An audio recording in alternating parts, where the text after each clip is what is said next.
यही सोच देश को बर्बाद कर रहा है। हम स्वीकार करना चाहते ही नहीं, हम जानते ही नहीं है, लगता है कि हमसे कोई गलती हो ही नहीं सकता है। एक सच को छुपाने के लिए कितना झूठ पे झूठ, झूठ पे झूठ, झूठ पे सच्चाई यही है कि पेपर लीक हुआ है, बच्चे सुसाइड कर रहे हैं तो वो तो बेवकूफ है ना। उनका परवरिश सही तरीके से नहीं हुआ है। पॉलिटिक्स में भाई भतीजावाद यही सारे मतलब समस्या का जड़ है। होता तो ऊपर से ही है, लोग भले जो कुछ, यही सुविधा तो देश को बर्बाद कर रहा है।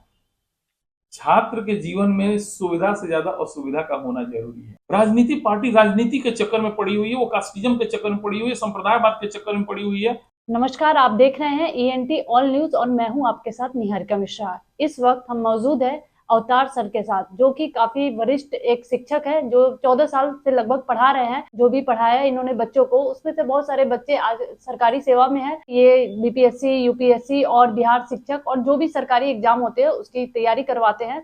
और इन्हीं से आज बात करेंगे। जैसा कि आप लोगों को पता है कि अभी पूरे देश में नीट एग्जाम को लेकर, नीट एग्जाम वही जिससे मतलब बच्चे मेडिकल कॉलेजों में दाखिला लेते हैं, उसी को लेकर काफी विवाद छिड़ा हुआ है। कितने लोग कह रहे हैं कि इसमें भ्रष्टाचार हुआ है, तो कोई कह रहा है कि इसमें धांधली है। तो इन्हीं सब मुद्दे पर इनसे बात करेंगे और साथ साथ इस मुद्दे पर भी बात करेंगे कि आखिर ऐसा क्या हो जा रहा है। इतनी कड़ी व्यवस्था है, उसके बावजूद भी किसी भी एग्जाम का पेपर लीक हो जाता है और बच्चों का भविष्य से खिलवाड़ कर लिया जाता है। सबसे पहले नमस्कार सर।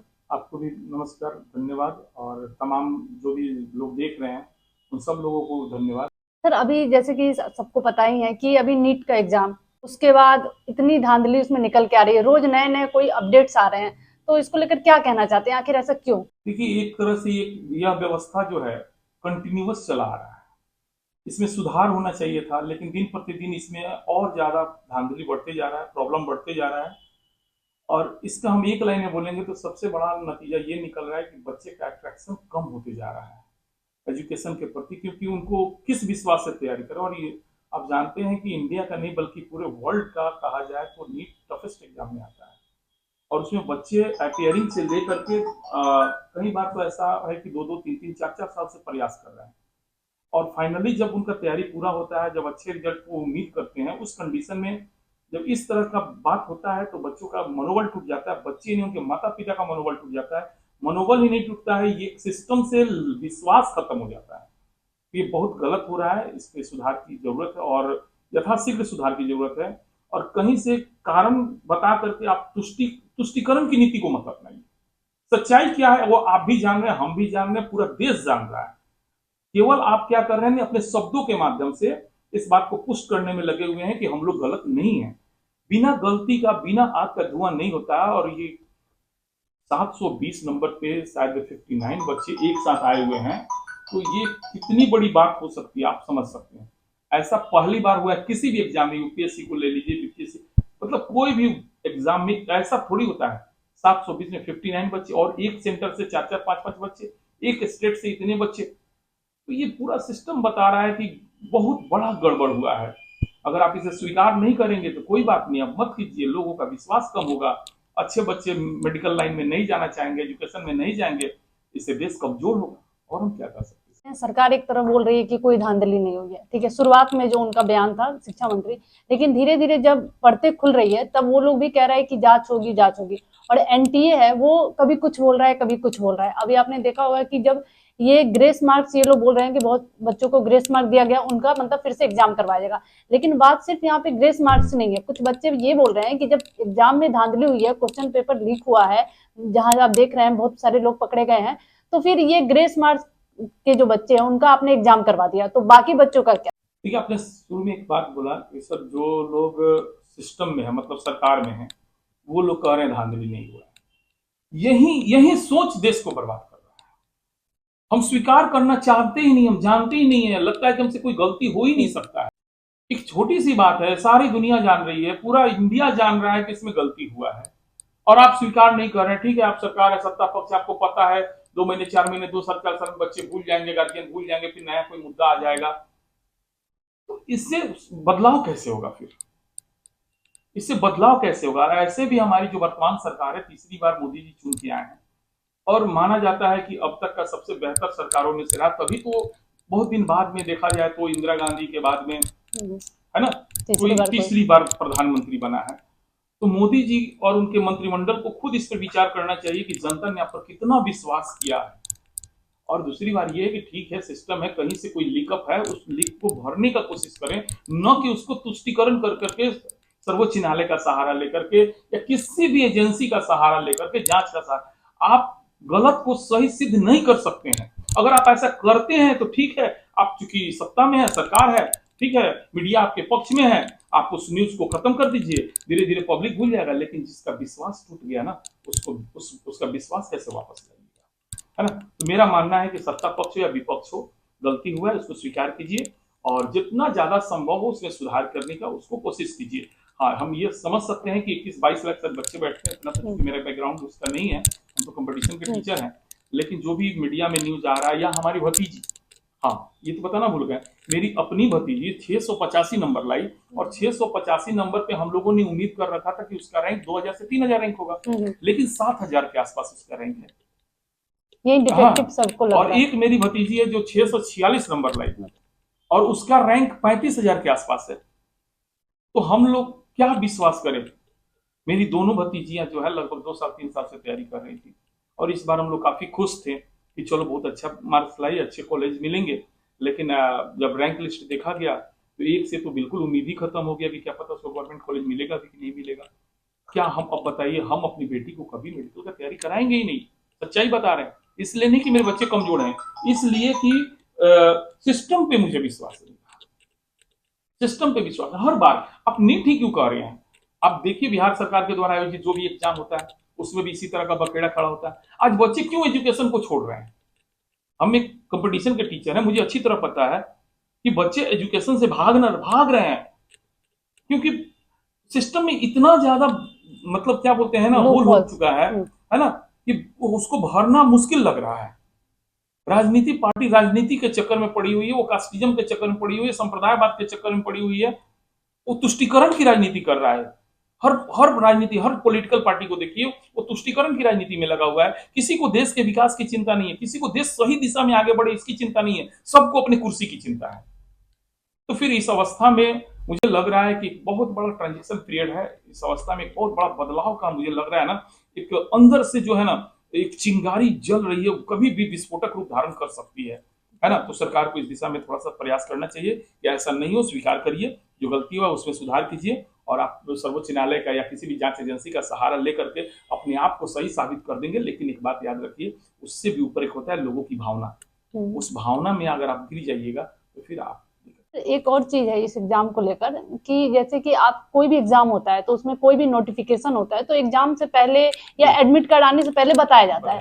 लेकिन इस बार क्या हुआ कि आप नीट एग्जाम का अगर इतिहास उठा कर देखे तो उसमें कोई ग्रेस मार्क कभी नहीं। तो अब ये लोग कह रहे हैं कि जो ग्रेस मार्क हमने जिन बच्चों को दिया, जिनके मतलब जो नामुमकिन थे, जो नंबर आए हैं आपको 718 719, तो ये सब ये लोग कह रहे हैं कि लॉस ऑफ टाइम कंप्रेशन की वजह से हमने दिया, जबकि इसका जिक्र तो इन्होंने नोटिफिकेशन में नहीं किया था। तो ये सब एक संदेह कर रहा है कि आखिर ऐसा क्यों, मतलब ये सब नए नए नियम लाए तो फिर पहले इन्होंने क्यों नहीं बताया। कहावत है, सीधा बात हम कहेंगे आपसे, अब पूरा दुनिया समझदार, ऐसा नहीं, जो गलती की है वो भी समझ रहा है कि एक सच को छुपाने के लिए कितना झूठ पे झूठ, झूठ पे झूठ, झूठ झूठ पे झूठ बोला जा रहा है। सच्चाई यही है कि पेपर लीक हुआ है और उसको छुपाने के लिए आप ग्रेस का बहाना बनाइए, टाइम पे एग्जाम नहीं हुआ, लाइट कट गया, पंखा नहीं चला, ये नहीं हुआ, वो नहीं हुआ, आप कुछ भी कर लीजिए, सच्चाई तो यही है कि पेपर लीक हुआ है। बहुत जगह से पेपर मिले भी हैं। कोई कह दे हमें प्रमाण चाहिए, भाई हम लोग उतने लेवल के आदमी नहीं है ना। आप हम कहीं से कोई प्रॉब्लम नहीं है। आप ये बताइए 720 पे पूरे फुल मार्क्स में फुल मार्क्स, ऐसा इतिहास में पहली बार हुआ है और मुझे लगता है कि शायद पहला एग्जाम भी है इस तरह का कि इतने सारे बच्चे हैं। ये क्या बता रहे हैं, पहली बात। दूसरी बात ये है कि ठीक है, कुछ बच्चे हर साल एग्जाम में बढ़ते हैं तो परसेंटेज देखा जाए तो 10% 20% बच्चे तो उसके हिसाब से 10% रैंक भी इधर उधर हो सकता है। लेकिन ये 3 गुना 4 गुना का फर्क जो आया है, ये खुद ही बता रहा है। मतलब ये क्या प्रूफ करना चाह रहे हैं। हमको तो ये नहीं लग रहा है कि आप आग में हाथ डाल दिए, हाथ जल गया और आप करें नहीं आग में हाथ डालने से थोड़ी जला है मेरा हाथ आग में हाथ डालने से थोड़ी जला है। आप 1000 रुपये चिल्ला दीजिए, पब्लिक को समझ में आ रहा है ना। गड़बड़ हुआ है, धांधली हुआ है, इसको आप देखिए कहाँ सेंटर, हम ये कहेंगे कि किस सेंटर पे पर्चा लीक हुआ है, उस सेंटर का एग्जाम कैंसिल कीजिए, और इसका जांच आप बारीकी से हम्म। कराइए। जिस सेंटर से पर्चा लीक हुआ, जिस एरिया से पर्चा लीक हुआ, कहाँ कहाँ तक पर्चा गया, कोशिश कीजिए कि ठीक है प्री एग्जाम, इतने बच्चों का एग्जाम फिर से लेना थोड़ा मुश्किल पड़ता है, लेकिन हाँ जहां तक संभव हो उसमें सुधार कीजिए और लोगों को सेटिस्फाइड करके, मतलब उसको संतुष्ट करके, पब्लिक को भी ये लगे कि नहीं चलो मेरे साथ न्याय हुआ है, ऐसा होना चाहिए, है ना। तो सरकार को जरूरत है इस दिशा में आगे बढ़ने का। और सबसे बड़ी बात 21वीं सदी है, यानी ग्लोबल वर्ल्ड है, और ग्लोबल वर्ल्ड नहीं, ये आप समझिए कि इंफॉर्मेशन का ग्लोबलाइजेशन हो रहा है कि नहीं है। कोई चीज तो हाँ बिल्कुल, तो इतना सारा इंफॉर्मेशन आ रहा है, एक सेकंड में, एक मिनट में, तो कहाँ से कहाँ खबर फैल जा रही है। तो आप सोचिएगा कि हम खाल ओढ़ करके, कि ढक्कन कोई चादर ओढ़ करके हम घी पीते रहे ऐसा और नहीं। पब्लिक को पता है, ऐसा थोड़ी होता ये नीट है या आईआईटी जेई जो भी तैयारी बच्चे करते हैं, वो पहले से आपने सुना होगा कि काफी सुसाइड भी करते हैं। है। जी जी। तो लेकिन पहले ऐसा रिजल्ट नहीं हुआ था, लेकिन अब ऐसा रिजल्ट हो गया, बहुत सारी धांधली। तो उसके बाद क्या लगता है कि अभी मतलब एक तो पहले से उनपे प्रेशर रहता था घर वालों का और वो सुसाइड वगैरह भी करते थे, और इसके बाद अभी जो बच्चे एग्जाम दिए, तो ऐसा नहीं लगता कि एक तरीके से इसने और ज्यादा मेंटली प्रेशर उन बच्चों पर बढ़ा दिया? देखिए बच्चे सुसाइड कर रहे हैं तो वो तो बेवकूफ है ना, उनका परवरिश सही तरीके से नहीं हुआ है। हम तो उनके माता पिता को दोषी मानते हैं। रोड पे चलेंगे तो दुर्घटनाएं होंगी, कोई भी काम करेंगे तो लॉस प्रॉफिट तो होगा ही होगा। अब प्रॉफिट हुआ तो अच्छी बात है, लॉस हुआ तो सुसाइड कर लेंगे, ये क्या मतलब होता है। और जिंदगी तो जीत हार का खेल ही होता है ना, इसे कोई नेचुरल हम लोग का बर्थ होता है, नेचुरल डेथ, तो इसका प्रयास करना चाहिए, है ना। हाँ ये है कि बच्चे के मेंटेलिटी पर बहुत ज्यादा बैड इफेक्ट कर रहा है ये जो पर्चा लीक हो रहा है या सिस्टम से एग्जाम नहीं हो रहा है। इससे बच्चा का एक तो ऐसे ही प्रेशर में है और उनके प्रेशर को और ज्यादा बढ़ा दे रहा है, तो सुसाइड वगैरह कदम उठा रहे हैं। लेकिन हम भी तमाम लोग जो देख रहे हैं उनसे हम निवेदन करेंगे कि जिंदगी मतलब किसी एक नौकरी पे जाके या एक मंजिल पे जाके खत्म नहीं होती है। आप खुद सोचिए बचपन में आप क्या सोचते थे, आज क्या सोच रहे हैं, उसी तरह कल क्या सोचिएगा, है ना। रोज नया सवेरा होता है, नई उम्मीद के साथ होता है, तो उस नई उम्मीद का इंतजार करें और अपने ऊपर विश्वास रखें। सिस्टम के ऊपर नहीं विश्वास है, माता पिता के ऊपर नहीं विश्वास है, दुनिया में किसी पे विश्वास मत कीजिए। आपका सबसे सच्चा मित्र आपका कौन है, हम आपको बता देते हैं। आप आईने में देख लीजिएगा, जो दिखाई देगा वही आपका सबसे सच्चा मित्र है ना। उस पर तो आपको कम से कम विश्वास रखना चाहिए ना, है ना।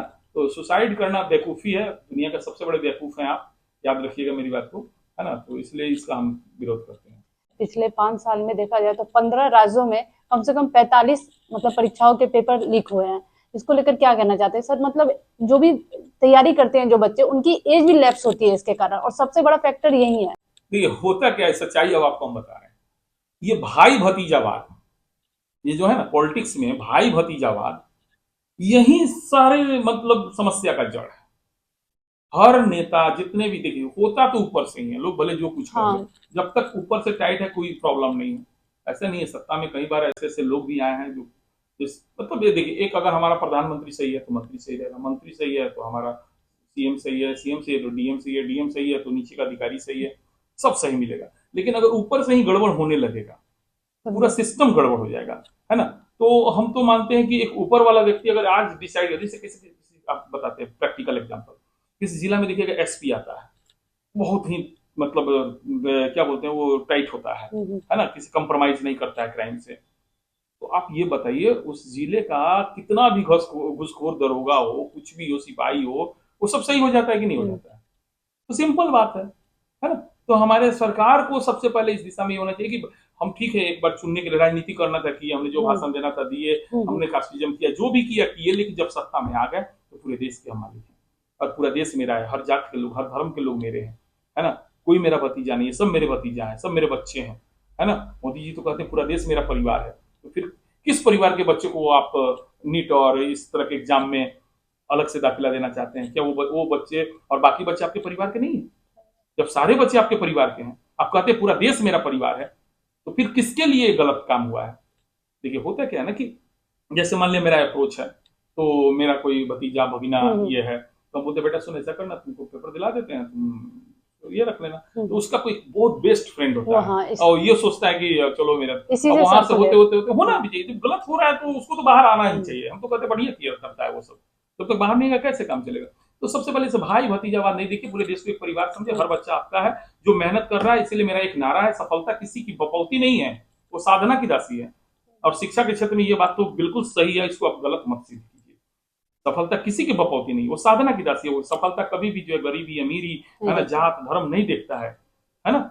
लेकिन ऐसा व्यवस्था कर दीजिएगा तो फिर शिक्षा जो हो जाएगा वो बड़े बड़े लोगों का जागीर बन जाएगा, बपौती बन जाएगा। और फिर शिक्षा पर वैसे लोगों का जब अधिकार हो जाएगा तो मेहनत करेंगे नहीं, फिर छोड़ जाएगा। चूंकि सर हम लोग बिहार में हैं, यहाँ पे कहा जाता है कि सरकारी एग्जाम जो भी होते हैं वो पंचवर्षीय योजना होती है, ठीक है ना। तो यहाँ पे अभी आपने देखा होगा कि छोटे मोटे एग्जाम के तो क्वेश्चन लीक होते ही हैं, साथ में 2022 में बीपीएससी का भी लीक हो गया था। तो बिहार में काफी ज्यादा इसको मतलब ये लीक वाली जो है हर राज्य में तो है, लेकिन बिहार में बहुत ज्यादा है। और सबसे ज्यादा सरकारी नौकरी की अगर कोई तैयारी करता है कोई राज्य में तो उत्तर प्रदेश या बिहार। तो यहाँ पर ये समस्या है, तो इसको लेकर क्या?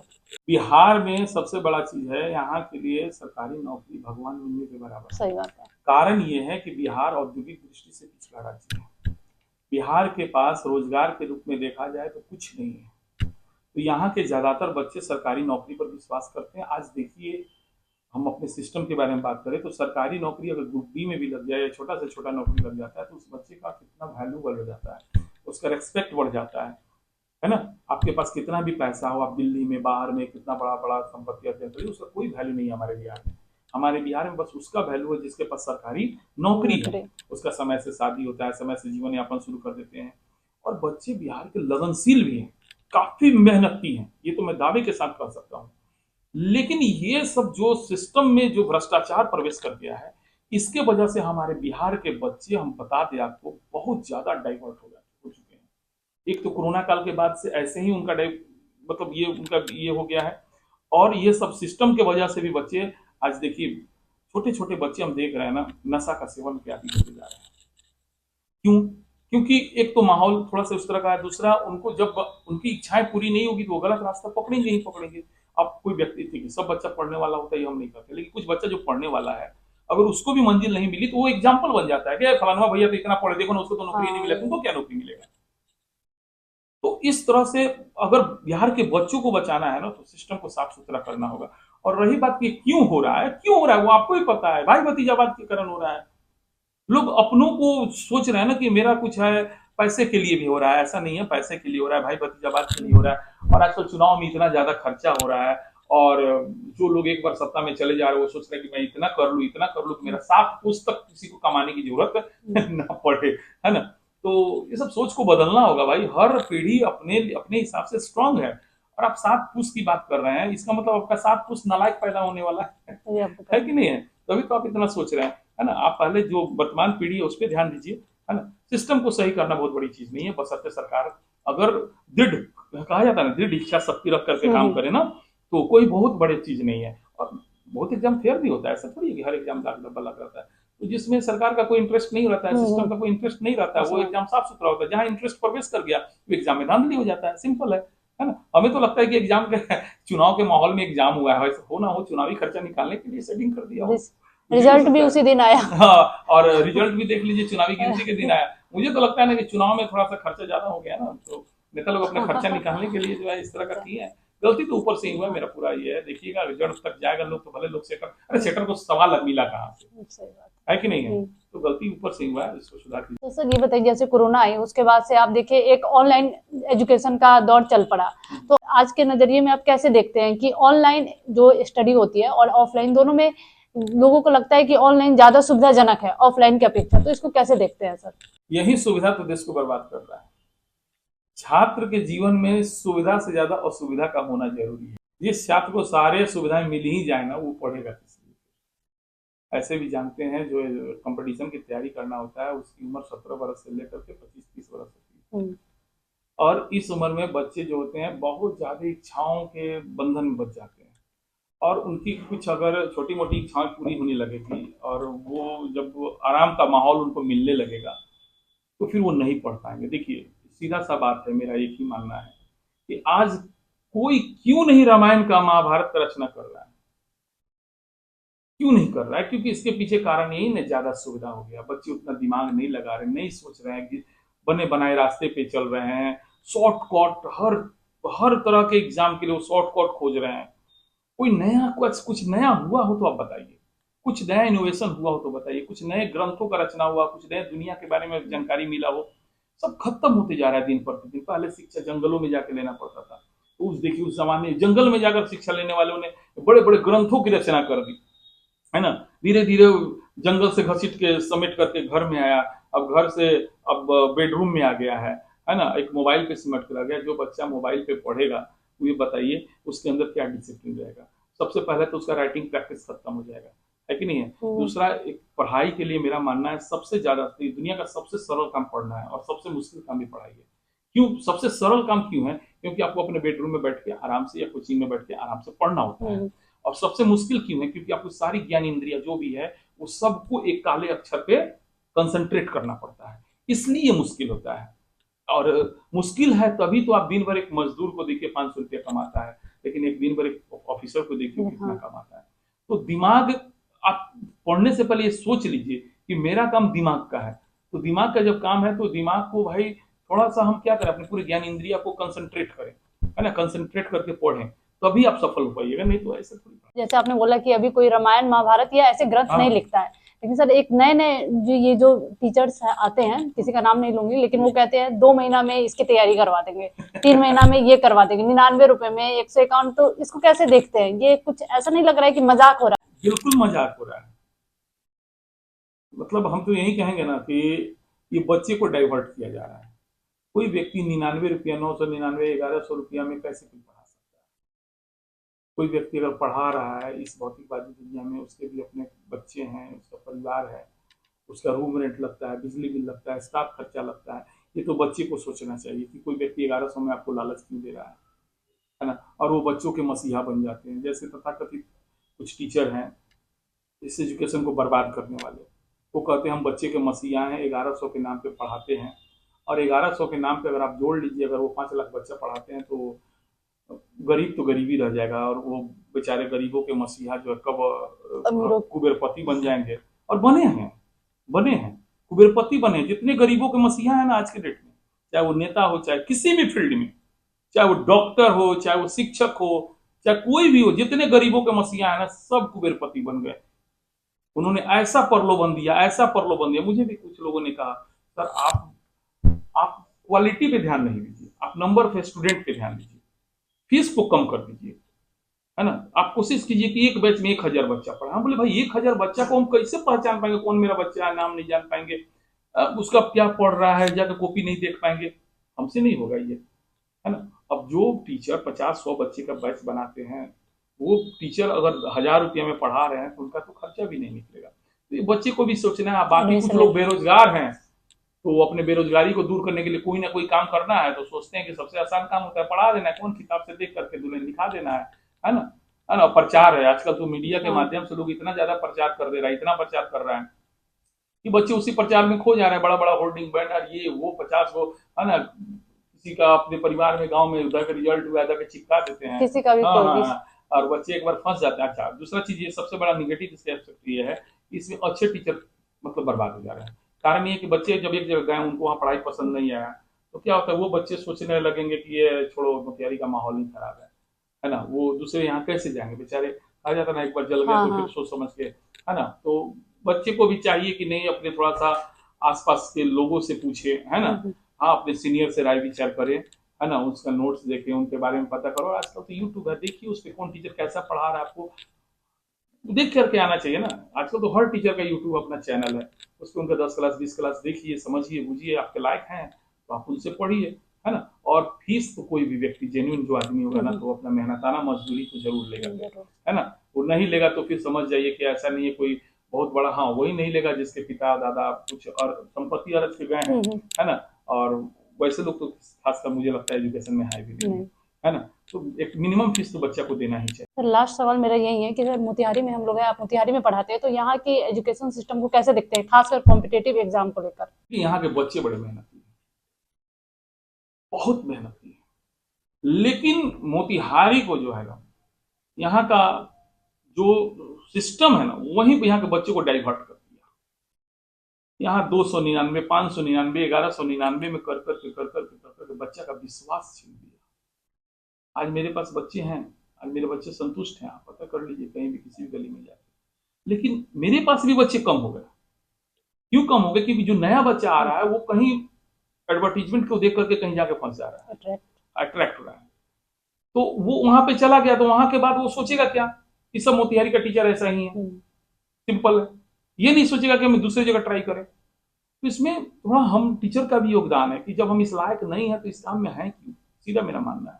कितना दिन ठगोगे किसी को, और तुम ठगते हो तो तुम ही नहीं बर्बाद हो, तुम्हारा नाम बदनाम होगा, तुम्हारा समाज बदनाम होगा, तुम्हारा परिवार बदनाम होगा, तुम्हारा वर्ग बदनाम होगा। ये सब सोचना चाहिए। दूसरा, बच्चे को डाइवर्ट होने का कारण ये है ना कि आज बच्चों के पास बहुत ज्यादा चॉइस हो गया है। बच्चे कभी स्थिर हैं ही नहीं। आज जैसे यूट्यूब पे जाते हैं पढ़ने, अब एकदम देखते हैं बच्चा लोग को, क्योंकि मेरा लाइब्रेरी भी है, तो कभी जैसे होता है ना, हर घर का दरवाजा खटखटाना, तुम्हारे घर में क्या बना, तुम्हारे घर में क्या बना। मतलब इतना चॉइस हो गया है कि वो कभी स्थिर रह ही नहीं पा रहे हैं, वो पढ़ ही नहीं पा रहे हैं। अभी एक टॉपिक पढ़े नहीं, आधा टॉपिक पढ़े नहीं, तो सोचे चलो दूसरा चैनल देख लेते, तीसरा चैनल देख लेते, चौथा चैनल। आपको एक पे विश्वास करना होगा।